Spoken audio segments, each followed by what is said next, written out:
Bonjour à tous, on se retrouve pour une nouvelle vidéo. En cette période de confinement, vous avez peut-être besoin parfois d'envoyer des fichiers volumineux qui dépassent l'espace possible de la pièce jointe. En effet, lorsque vous envoyez un mail, vous pouvez envoyer une pièce jointe souvent jusqu'à hauteur de 25 mégaoctets.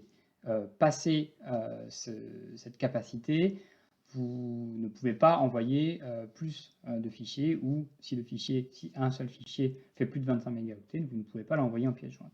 Alors comment faire si vous souhaitez par exemple envoyer des petites vidéos que vous avez prises chez vous à vos proches par mail et ne pas les diffuser sur les réseaux sociaux?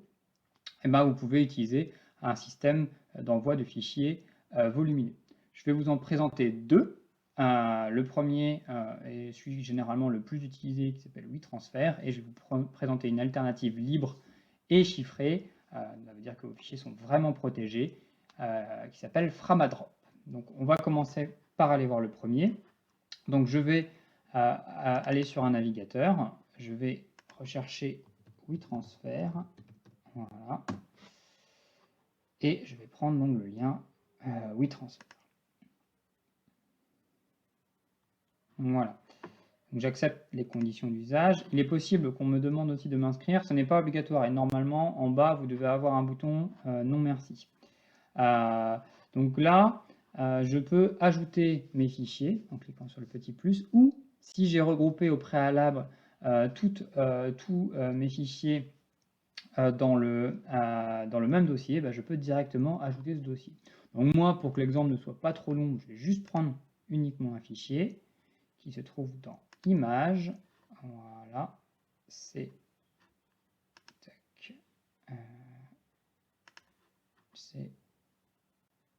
comment je l'ai appelé? C'est fichier à transférer, voilà, tout à fait.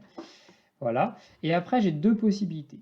Soit d'envoyer un mail à la personne, donc vous voyez, envoyer A, je vais marquer l'adresse email de la ou des personnes à qui je veux envoyer le message, mon adresse email à moi et mon message. Ou alors, je peux lui demander, en cliquant d'abord sur les trois petits points, puis ensuite sur obtenir un lien, de me générer ce qu'on appelle un lien de transfert qu'il faudra que je copie et que je colle dans la version, comment dire, dans le mail que je vais envoyer ensuite aux personnes. Donc la méthode la plus simple, c'est de mettre directement les adresses mail des gens si vous les connaissez. Si vous ne les connaissez pas, vous cliquez sur obtenir un lien de transfert. Et voilà. Une fois que vous avez rassemblé vos fichiers, mis votre petit message éventuellement, que ce n'est pas obligatoire, et choisi, optez pour votre option, vous cliquez sur le bouton donc, envoyer ou le message ou obtenir un lien. Il va charger. Alors là, il charge très vite parce que j'ai mis qu'un fichier qui n'était pas très volumineux, que j'aurais pu même mettre en pièce jointe. Mais normalement, vous allez voir, il va mettre un certain temps à charger.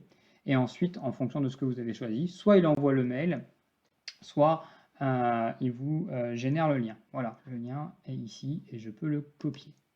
Bon, très bien, je l'ai copié. Maintenant, qu'est-ce que je fais? Je vais ouvrir un nouvel onglet pour ne pas perdre mon lien, même si je l'ai copié, on ne sait jamais. Je vais me rendre sur mon service mail. Voilà, la poste par exemple, mais ça peut être d'autres services. Hein.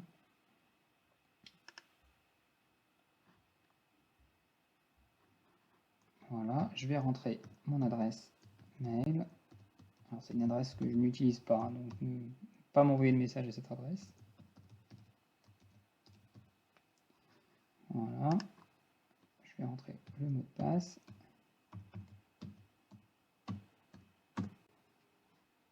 Si je ne me suis pas trompé, eh bien si. Le problème de mot de passe résolu, on arrive sur sa boîte mail, on écrit un mail, on met l'adresse de la personne et l'objet du message, et on colle. Alors, CTRL-V le raccourci, ou clic droit coller pour coller le lien. On peut rajouter un petit message, bien évidemment, et envoyer le mail. Donc, vous voyez, la solution est assez simple. Vous avez soit la possibilité de, comment dire, d'envoyer donc en transfert email direct ou d'obtenir le lien de transfert. Vous optez pour la solution que vous voulez.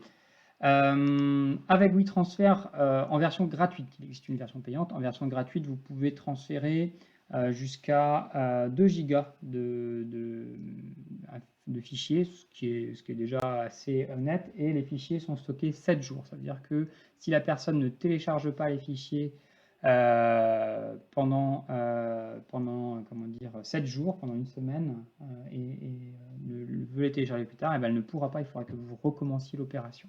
Donc il faut quand même être assez réactif. La deuxième solution, c'est donc Framadrop. Framadrop, alors qui est très sollicité en cette période de confinement, donc qui est dans une version un peu spéciale. Donc ici, c'est pareil, on peut choisir la durée, donc soit 1 jour, soit 7 jours, soit 30 jours, soit 45 jours. On peut protéger son fichier par un mot de passe, qui est comment dire, une option supplémentaire. On peut supprimer comment dire, le fichier après le premier téléchargement. Ça, c'est si vous l'envoyez uniquement à une seule personne. C'est une option qui peut être intéressante à cocher. Et créer une archive, non, ça ne sera pas nécessaire.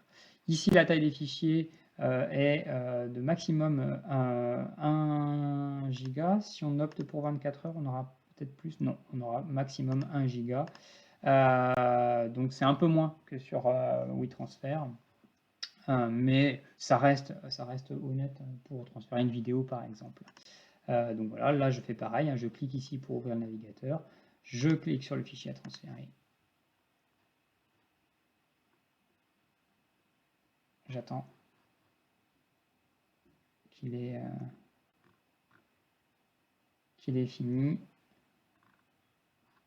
Voilà, vous voyez une petite barre de défilement aussi, hein, c'est pareil, hein, toujours pareil, il faut télécharger votre fichier. Alors, ce sera peut-être plus long hein, si vous mettez des gros fichiers, moi je vous rappelle, hein, c'est un fichier qui n'est pas très volumineux, hein, ce que j'envoie, hein, c'est une photo qui est pas très grande, donc voilà. Alors ma connexion n'est pas bonne non plus, donc c'est aussi pour ça que ça prend du temps, voilà. Et donc c'est pareil, je peux soit copier le lien, soit l'envoyer par mail. C'est moi qui choisis. Donc voilà, je mets les mails, je mets le sujet, le texte de mon message et j'envoie le mail, ou je fais comme j'ai fait dans la version précédente, je copie le lien. Donc voilà, ces deux services sont assez efficaces pour transférer des fichiers volumineux. J'espère que vous avez maintenant la solution à vos problèmes d'envoi de petites vidéos si vous ne voulez pas encore une fois les mettre sur les réseaux sociaux. Si vous avez des questions ou des remarques, n'hésitez pas à les faire dans les commentaires de cette vidéo ou à m'envoyer un message à l'adresse mediacentre@lefarmor.fr. De même, si vous avez des sujets que vous souhaiteriez voir abordés dans une future vidéo.